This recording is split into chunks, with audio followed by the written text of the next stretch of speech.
that we founded Digital Hammurabi was to try and bring academic scholarship into a more publicly accessible domain.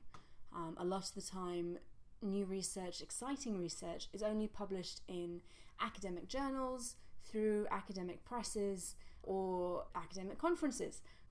All of these things are really exclusive platforms. It's expensive to attend an academic conference, it's expensive to buy academic publications, and almost none of this gets kind of trickled down into more the popular presses or TV shows or stuff like that. So what people are left with is the Discovery Channel and Ancient Aliens, which are fascinating for a completely non-historical reason.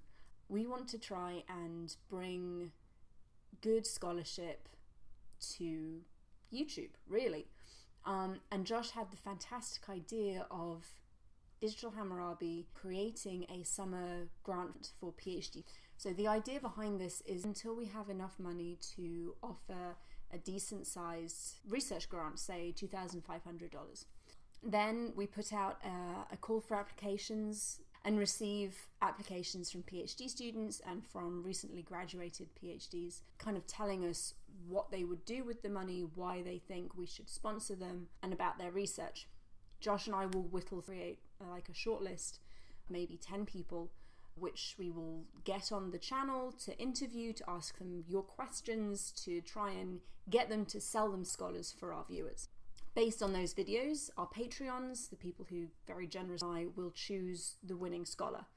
We give them their money, they go, they do whatever research it is they're going to do. Maybe it's an archaeological dig, maybe it's a research trip abroad that they can't afford to do by themselves, maybe it's just staying home and writing their dissertation, because PhD students often don't get funded over the summer, and if they didn't have funding from external sources, they'd have to go and get a job to pay the bills, at least until the next semester starts. And then once the summer is over, we get that person back on the channel. We talk to them about what they did, any research breakthroughs they may have made, the experience of excavating in a foreign country, and any questions that you guys have.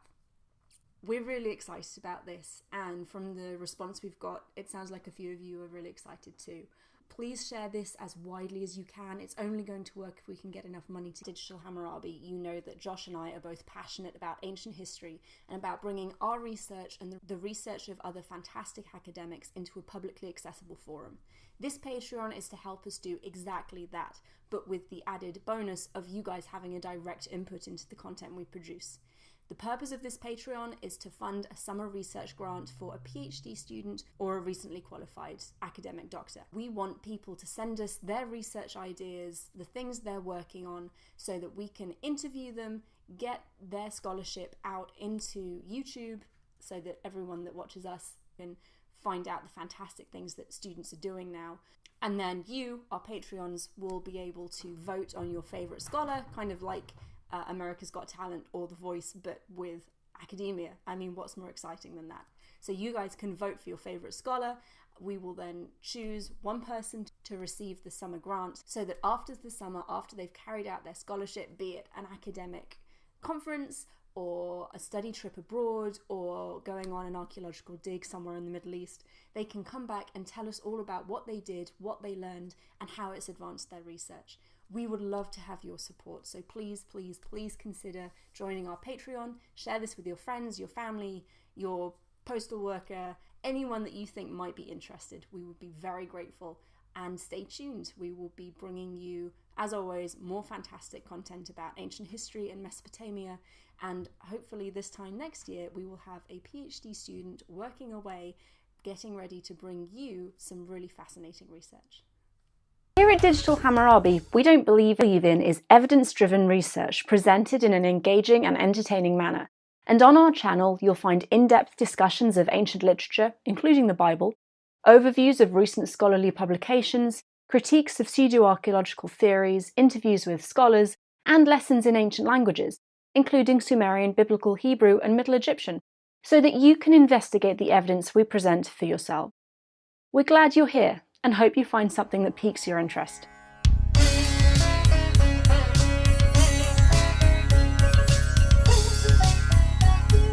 It's time to begin our journey back in time.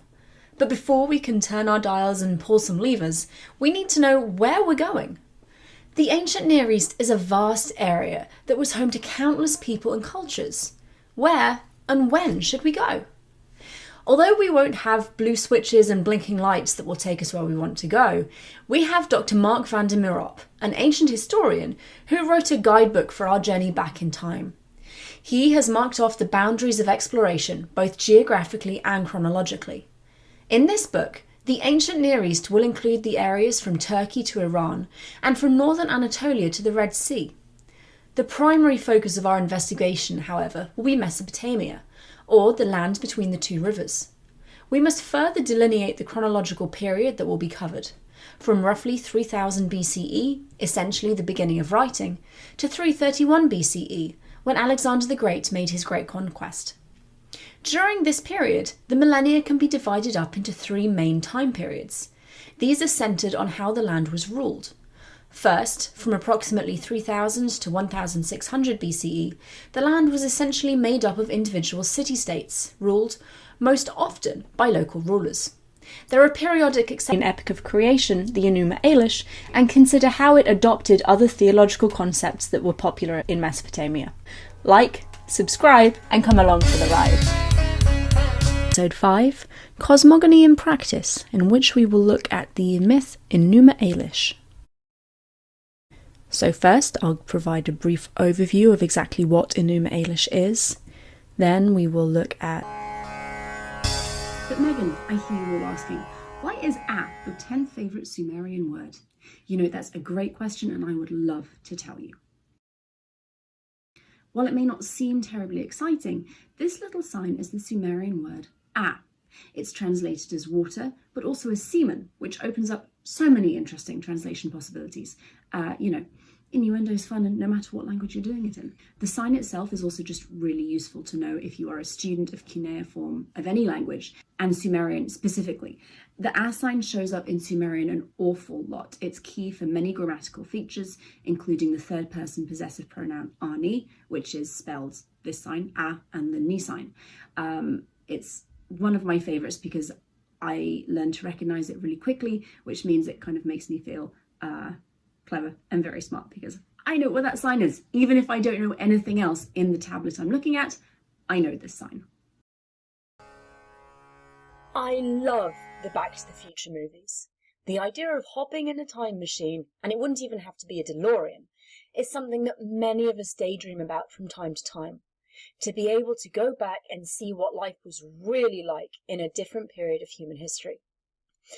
Unfortunately, Doc Brown is not around to generate his 1.21 gigawatts of electricity. If we want to know what life was like in the ancient world, we have to figure it out without his flux capacitor.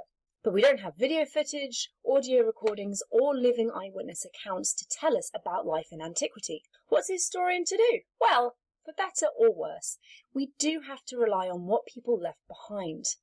Things like ancient architecture, the contents of an excavated building, and preserved art can tell us an awful lot about who people were and what they were like. But fortunately, writing in the ancient world was often composed on perishable materials.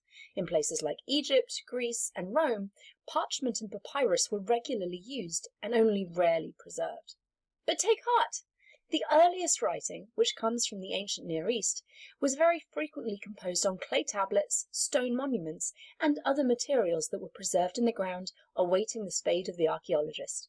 Not only did these clay tablets survive for thousands of years, but they represent a wide variety of genres, including those that were used in everyday life. These include economic texts, royal building dedications, accounts of military campaigns, transactions of government business, pieces of literature, scientific texts, liturgies, letters, and legal texts, just to name a few. A prominent historian of the ancient Near East, Mark van der Meerop, has described it this way. The ancient Near East provides the first cultures in human history in which true and detailed historical research can take place. While we can't explore the past by reaching 88 miles per hour, in this video series, we will attempt to bring to life this fascinating period in human history using these texts about everyday life that were written thousands of years ago. Come along for the ride.